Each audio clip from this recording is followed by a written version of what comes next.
달콤한 말씀, 행복한 하루. 오늘의 말씀은 베드로전서 2장 1절에서 10절 말씀입니다. 그러므로 모든 악독과 모든 기만과 외식과 시기와 모든 비방하는 말을 버리고 갓난아기들 같이 순전하고 신령한 젖을 사모하라. 이는 그로 말미암아 너희로 구원에 이르도록 자라게 하려 함이라. 너희가 주의 인자하심을 맛보았으면 그리하라. 사람에게는 버림바가 되었으나 하나님께는 택하심을 입은 보배로운 산돌이신 예수께 나아가 너희도 산돌같이 신령한 집으로 세워지고 예수 그리스도로 말미암아 하나님이 기쁘게 받으실 신령한 제사를 드릴 거룩한 제사장이 될지니라. 성경에 기록되었으되 보라, 내가 택한 보배로운 모퉁이 돌을 시온에 두노니 그를 믿는 자는 부끄러움을 당하지 아니하리라 하였으니, 그러므로 믿는 너희에게는 보배이나 믿지 아니하는 자에게는 건축자들이 버린 그 돌이 모퉁이의 머릿돌이 되고 또한 부딪히는 돌과 걸려 넘어지게 하는 바위가 되었다 하였느니라. 그들이 말씀을 순종하지 아니하므로 넘어지나니 이는 그들을 이렇게 정하신 것이라. 그러나 너희는 택하신 족속이요 왕같은 제사장들이요 거룩한 나라요 그의 소유가 된 백성이니 이는 너희를 어두운 데서 불러내어 그의 기이한 빛에 들어가게 하신 이의 아름다운 덕을 선포하게 하려 하심이라. 너희가 전에는 백성이 아니더니 이제는 하나님의 백성이요 전에는 긍휼을 얻지 못하였더니 이제는 긍휼을 얻은 자니라. 아멘. 사랑하는 성도 여러분, 오늘 하루도 주님과 행복한 하루 보내시기를 축복합니다. 베드로 전서는 이 땅에서 흩어져 나그네와 또 순례자로 살아가는 하늘 백성들을 권면하고 또 격려하기 위해 쓰여진 서신입니다.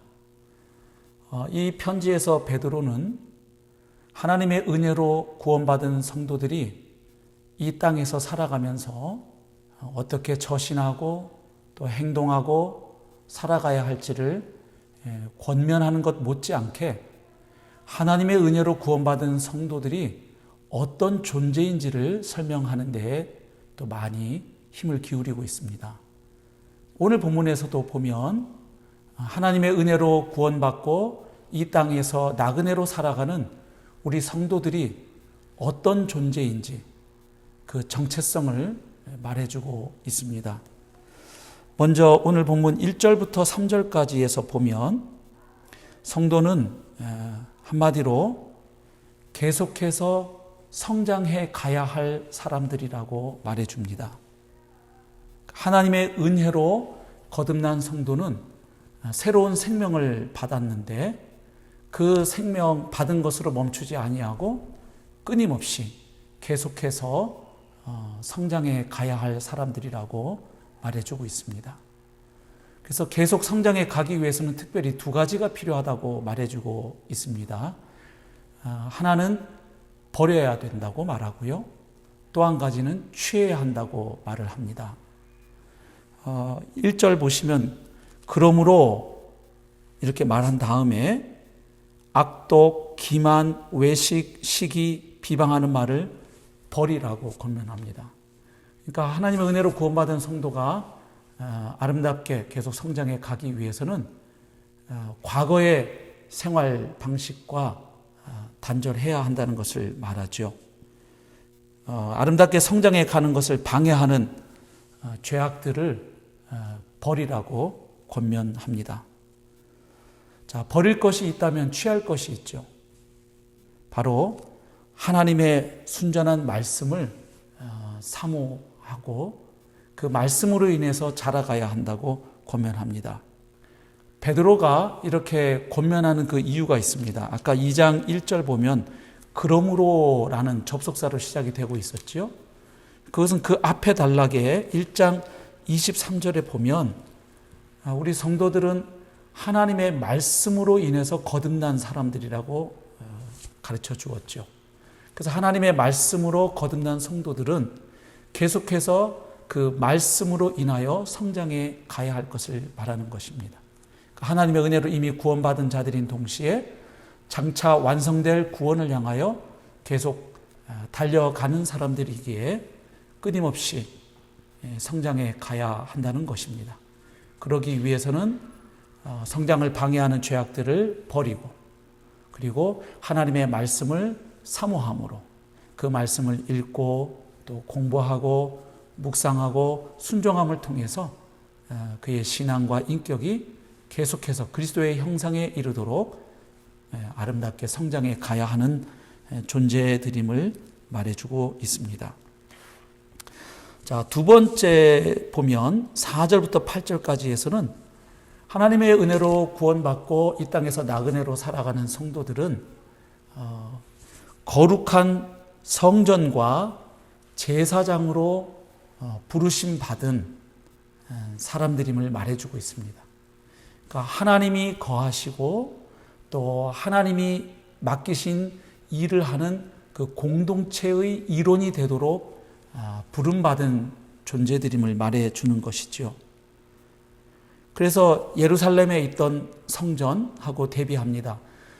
예루살렘에 있던 성전은 예루살렘의 돌들과 사람의 손으로 지어진 성전입니다. 그러나 이제 예수 그리스도께서 십자가에 죽으시고 부활하심으로 말미암아 하나님께서 기대하시는 성전은 바로 구원받은 성도들이 하나됨을 이루어 그 공동체 가운데 하나님이 함께 하심으로 나타나는 성전인 것이지요. 그래서 건물이 성전이 아니고 구원받은 성도들의 모임이 바로 성전인 것을 말해줍니다. 그런데 하나님의 집으로 계속 지어져 가야 된다고 말씀하지요. 그러기 위해서 필요한 것이 무엇일까요? 4절에 보면 보배로우신 산 돌이신 예수께 나아가 이렇게 말씀합니다. 그러니까 하나님의 집을 이루는 공동체로 부름받은 우리가 각자가 또 예수님께로 나아갈 때 우리가 또 더 하나님이 거하실 만한 거룩한 집으로 지어져 간다는 사실을 알게 됩니다.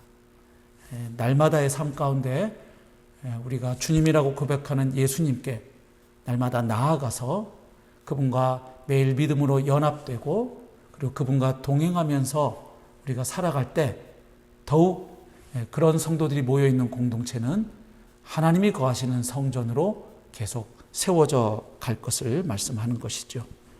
그리고 거룩한 제사장으로 사명을 감당해 가게 된다고 말씀합니다.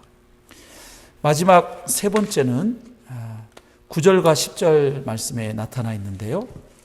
하나님의 은혜로 구원받은 성도, 이 땅에서 나그네와 순례자로 살아가는 성도는 이 땅에서 살아계신 하나님을 나타내 보여주는 증인의 사명을 받은 사람들이라고 설명합니다.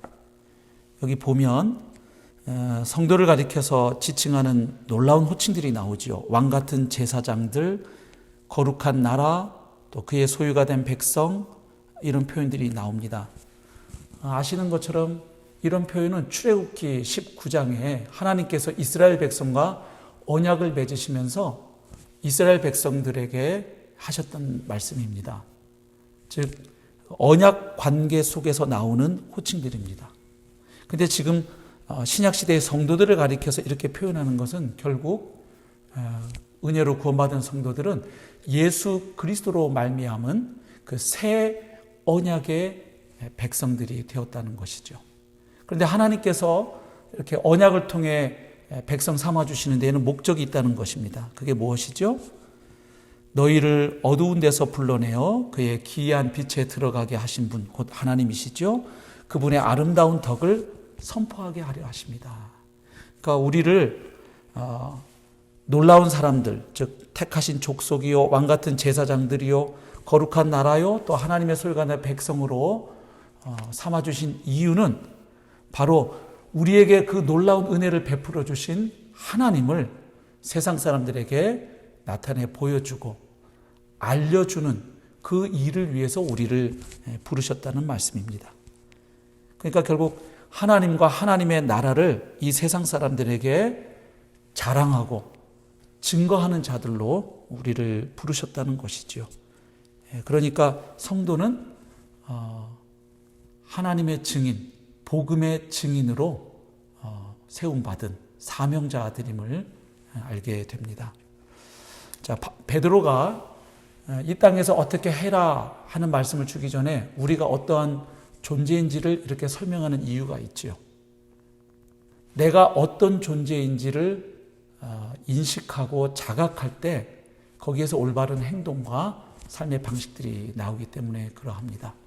오늘 말씀을 묵상하면서 예수 그리스도 안에서 은혜로 구원받은 우리 각자가 얼마나 놀라운 존재로 부름받았는지, 그리고 그런 성도들이 모인 주님의 몸된 공동체가 얼마나 놀라운 사명을 받은 공동체인지 다시 한번 깊이 묵상하면 좋겠습니다. 그리고 그 사명을 감당하기 위해서 날마다 보배로운 산돌이신 예수님께로 나아가 주님과 깊이 교제하고 그분과 연합하여 살아내는 오늘 복된 하루의 삶이 되시기를 주님의 이름으로 축복합니다.